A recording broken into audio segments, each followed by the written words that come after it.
Ce jeudi 2 février, Elisabeth Borne sera l'invitée de l'émission L'événement, diffusée à partir de 20h45 sur France 2.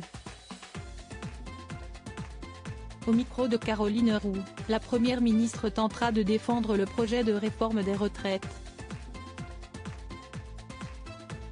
En poste depuis le 16 mai dernier, elle a su s'imposer comme un des piliers de l'exécutif.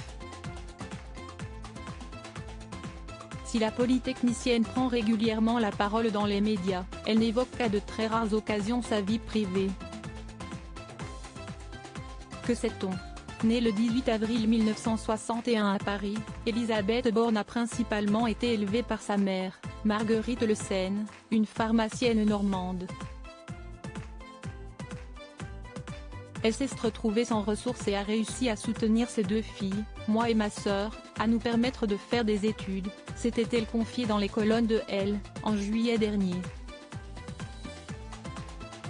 Joseph Borne, son père, était un juif d'origine russe, d'après les informations de Libération. Il avait été résistant durant la Seconde Guerre mondiale avant d'être déporté en 1942. Il est décédé en 1972, alors que l'ancienne ministre du Travail d'Emmanuel Macron n'avait que 11 ans. Quand, petite fille, vous perdez votre papa dans des circonstances difficiles, vous cherchez des repères. Vous avez l'impression de vivre dans un monde absurde, s'était émue Elisabeth Borne. Supérieur à Elisabeth Borne, Bruno Le Maire. Découvrez les ministres à leur début n'étaient pas conformistes reconnus pupilles de la nation face à la situation délicate de sa mère, qualité attribuée par l'État. La première ministre a ainsi décroché une bourse et s'est lancée corps et âme dans les études.